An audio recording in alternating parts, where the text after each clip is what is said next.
જય હિન્દ મિત્રો, આજે આપણે મેં આ NMMS ની જે બુક મંગાવી છે એનું જોઈશું કે આમાં કઈ વસ્તુ આપેલી છે.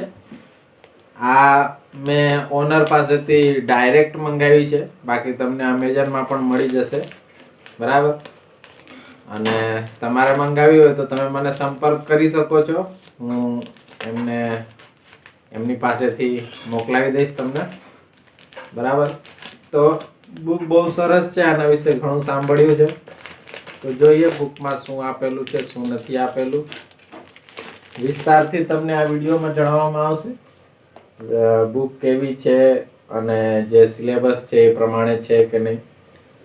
તો મિત્રો જુઓ, શરૂઆતમાં આ એનું ફ્રન્ટ પેજ છે. તમે જોઈ શકો છો આ પરીક્ષાનું નામ લખેલું છે અને આ એકદમ જે લેટેસ્ટ આવૃત્તિ છે એ લેટેસ્ટ આવૃત્તિ છે આપણી પાસે.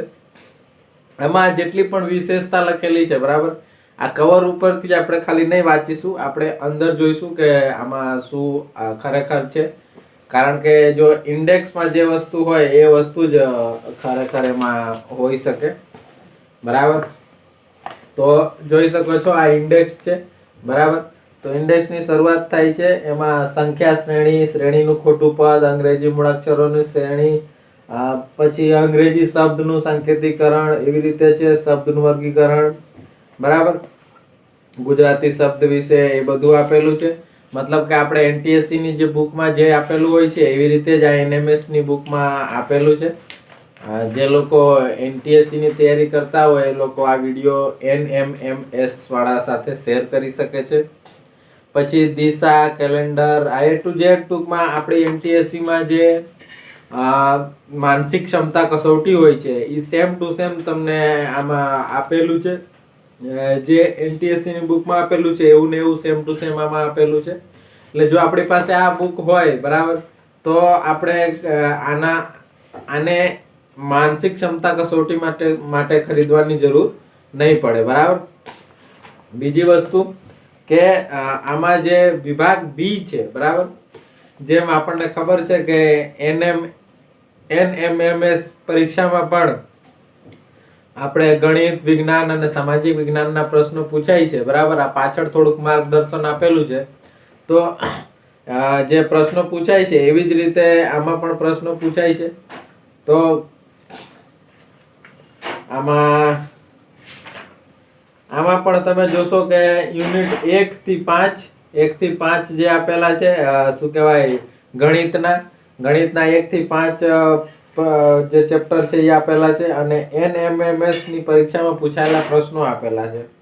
પછી જે પેટા વિભાગ B છે એમાં તમને NCERT એમાં ધોરણ 8 નું પ્રથમ સત્ર આપેલું છે, NCERT નું એવું લખેલું છે આમાં. અને NMS માં જે પ્રશ્નો પૂછાયા હોય એ. પછી પેટા વિભાગ C છે એમાં શું છે કે GCERT ધોરણ 8 માં જે પ્રથમ સત્રમાં જે કાંઈ પણ છે આપેલું એ પણ આપેલું છે. અને ધોરણ 7 ના જૂના અભ્યાસક્રમ પ્રમાણે જે કંઈ પણ પરીક્ષામાં પૂછાતું હતું એ બધું આપેલું છે. અને NMMS માં પૂછાયેલા પ્રશ્નો આપેલા છે. બીજી વસ્તુ ખાસ મહત્વની મિત્રો કે આ ચેપ્ટર જુઓ, પહેલું ચેપ્ટર શરૂ થાય છે તો આમાં જે કાંઈ પણ આપેલું છે એ બધું NTSE ની જે બુકમાં આપેલું છે એવું જ છે. તો સેમ ટુ સેમ છે બધું. એટલે આપણી પાસે જો આ બુક પણ હોય તો આપણે NTSE માટે જે બીજી બુક આવે છે એ જો આપણે ખાલી માનસિક યોગ્યતા કસોટી માટે જો ખરીદવા માંગતા હોઈએ તો કોઈ જરૂર નથી, બરાબર. બીજો વિભાગ જે હોય જો આ બધું સેમ ટુ સેમ એમાં છે, બરાબર. મારી પાસે એ બુક પણ છે, અહીંયા જ પડી છે ટેબલ ઉપર. તો બંને બુક મતલબ મોટા ભાગનું જેટલું જે પહેલો વિભાગ છે આપણે માનસિક ક્ષમતા કસોટી વાળો એ બધું સેમ ટુ સેમ જ છે. હવે અહીંયાથી જો બીજો વિભાગ શરૂ થાય છે. તો આમાં તમે જોઈ શકો છો કે શરૂઆત કરી છે ગણિતથી. અને ગણિતમાં જે તમારું જે પહેલું ચેપ્ટર છે વિવિધ સંખ્યાઓ, જો વિવિધ સંખ્યાઓ ચેપ્ટરની છે ને સમજૂતી આપેલી છે. સમજૂતી આપ્યા પછી નાના મોટા ઉદાહરણ પણ લેવામાં આવેલા છે. એવી રીતે બધી સમજૂતી આપતા જેટલું એક સાથે જ આપણે મેથેમેટિક્સનું એક સાથે જ બધી સમજૂતી આપી દીધી છે. અને એની પછી અહીંયા છે ને MCQ શરૂ થાય છે. તો MCQ શરૂ થાય છે તો ફરી પાછું એ જ વસ્તુ છે, MCQ નું સોલ્યુશન તમને આપવામાં આવેલું નથી. તો MCQ નું સોલ્યુશન નું ખાલી મતલબ જવાબ આપેલું છે તમને, એ વિસ્તારથી મતલબ એમાં જવાબ કઈ રીતે આવશે એ નથી આપેલું, બરાબર. તો મેથ્સ છે મિત્રો, આ કઈ સાયન્સ અને શું કહેવાય સોશિયલ સાયન્સ નથી, તો તમને મુશ્કેલી થઈ શકે છે. આ બધું આપેલું છે, MCQ આપેલું છે. MCQ સારા એવા આપેલા છે, 120 MCQ એક જ ચેપ્ટરમાં આપેલા છે, તમે વિચારી શકો. બીજું ચેપ્ટર ભૂમિતિ છે, તો ભૂમિતિનું પણ બધું ડિટેલમાં આપેલું છે, કણ વિકર્ણ બધું A to Z બધું ડિટેલમાં આપેલું છે. અને એની પછી MCQ આપેલા છે. MCQ સારા એવા આપેલા છે, ઘણા બધા MCQ આપેલા છે, પણ બધાના જવાબ એમણે અહીંયા જુઓ, અહીંયા તમે જોઈ શકો છો, અહીંયા જુઓ ખાલી જવાબ કરીને બધા ABCD કરીને એમ આપી દીધેલું છે. પછી NCERT નું આ લોકોએ કવર કરેલું છે, મતલબ કે થિયરીમાં મોટા ભાગે બધું આપેલું છે તમને. MCQ પણ સારા એવા પ્રમાણમાં આપેલા છે. તો આ બુક આપણે છે ને ખરીદી શકાય. આ બુક મતલબ આ બુકમાંથી ઘણા એમ પૂછે કે આ બુકમાંથી મોટા ભાગનું બધું આમાંથી જ પૂછાય. તો હા, સિલેબસ પ્રમાણે કોઈ બુક બની હોય, જે સિલેબસમાં હોય, જે વસ્તુ NTSE ની પરીક્ષામાં પૂછાતી હોય એ જ વસ્તુ પ્રમાણે જો બુક બનાવવામાં આવી હોય તો કેમ ન પૂછાય એમાંથી, બરાબર. તો હા, પૂછાય આમાંથી.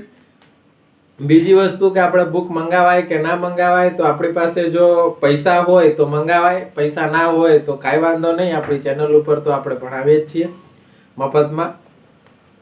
તો એ વસ્તુ છે. અને બુક મંગાવવા માટે તમે મારો સંપર્ક પણ કરી શકો છો, અને તમને Amazon ફ્લિપકાર્ટમાં મળી જશે, ત્યાંથી એ મંગાવી શકો છો, બરાબર. NMS ની પરીક્ષા વિશે જેને થોડી ઘણી ના ખબર હોય એ અમારી ચેનલ ઉપર વિડીયો છે, ત્યાંથી મળી જશે. મૂળ હોય છે શું કે તમે જો સરકારી શાળામાં ભણતા હોય તો જ તમે આ ફોર્મ ભરી શકો, પ્રાઇવેટ સ્કૂલ વાળા ફોર્મ ના ભરી શકે. અને ફોર્મ ભર્યા પછી તમને જો પાસ થાવ તો દર મહિને તમને 1000 રૂપિયાની શિષ્યવૃત્તિ, તમે 12મા સુધી અભ્યાસ કરો ત્યાં સુધી તમને ટોટલ 4 વર્ષ મળે, એટલે લગભગ 48,000 રૂપિયા થાય, બરાબર. તો 48,000 રૂપિયા માટે તમે 200 રૂપિયા ખર્ચી શકો છો, 200-250 જેટલામાં પણ તમને બુક મળી જાય, બરાબર. તો બુક વિશે તમારો બીજો કોઈ પણ પ્રશ્ન હોય તો તમે મને પૂછી શકો છો. મને તો મતલબ બુક સરસ લાગે છે, અને જે તમને હંમેશા સારી બુકોને હું 5માંથી 4 સ્ટાર આપું જ છું. અને ગુજરાતીમાં બહુ ઓછી બુકો અવેલેબલ છે, એટલે સલામ છે જેમણે પણ આ બુક લખી છે. આનું સંકલન ભોજાણી કવિતાએ કરેલું છે. તો ભોજાણી કવિતાને મારા ખૂબ ખૂબ અભિનંદન કે એમણે આટલી સારી બુક બનાવેલી છે. અને તમારે બુક આ મંગાવી હોય તો ખાસ કરીને બુક મંગાવો. તો મિત્રો, આટલું જાણ્યા પછી એક આપણે એ વસ્તુ પણ જોઈ લઈએ કે બુકમાં શું ખામી છે.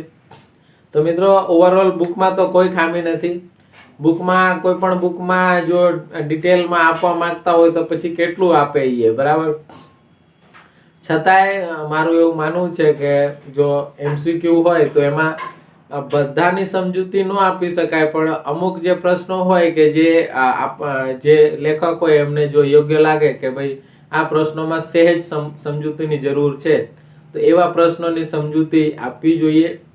અને જેટલું બને એટલું બુકમાં જે પરીક્ષા માટે જે સચોટ છે એવી રીતે આપવું જોઈએ. તો 4 સ્ટાર હું એટલે જ આપું છું, 1 સ્ટારની કમી આ બુકમાં એટલે જ આપી રહ્યો છું કે જો માનસિક ક્ષમતા કસોટી હોય તો માત્ર જે MCQ આટલા બધા આપેલા હોય તો અમુક MCQ જે થોડાક અઘરા છે, બરાબર, જે થોડાક સોલ્વ કરવામાં સ્ટુડન્ટને મુશ્કેલી પડી શકે છે, એનું જો સમજૂતી આપેલી હોય તો સરસ પડે, બરાબર. બાકી તમે આપણી જે ચેનલ છે નોલેજ ઇઝ કરન્સી, એના ઉપર તમારો લગભગ જો તમે કોઈ પ્રશ્ન તમને ન આવડે પછી તમે નોલેજ ઇઝ કરન્સી ઉપર આવો તો થશે શું કે તમને કદાચ એ પ્રશ્ન મળશે જ નહીં, કેમ કે ઘણા બધા વિડીયો છે તો તમને પ્રશ્ન એનો જવાબ મળશે કઈ રીતે. પણ તમે એવું કરી શકો કે નોલેજ ઇઝ કરન્સીના જો જેટલા પણ આપણી પાસે વિડીયો અવેલેબલ છે માનસિક ક્ષમતા કસોટીના, તો એ બધા વિડીયો પહેલા તમે જોઈ લો. એ જોયા પછી જો તમે બુકમાંથી સોલ્વ કરવા બેસશો ને તો તમને ચોક્કસ બધા પ્રશ્નો આવડી જ જશે, બરાબર. તો મિત્રો, જેણે પણ અત્યાર સુધી આ વિડીયો જોયો, આખો વિડીયો જોયો, એમના માટે મારા તરફથી મતલબ ખૂબ ખૂબ અભિનંદન, કેમ કે એમને આ એક પરીક્ષા વિશે સારી એવી માહિતી મળી હશે, એક બુક વિશે સારી એવી માહિતી મળી હશે. અને તમે જો શું કહેવાય NTSE ની તૈયારી કરતા હોય કે કોઈ બીજી એક્ઝામની તૈયારી કરતા હોય તો 7મા ધોરણમાં, 6ઠ્ઠા ધોરણમાં, 8મા ધોરણમાં જે લોકો ભણે છે એમની સાથે આ વિડીયોને શેર કરી શકો, જેથી કરીને એમને એક સારું માર્ગદર્શન મળે.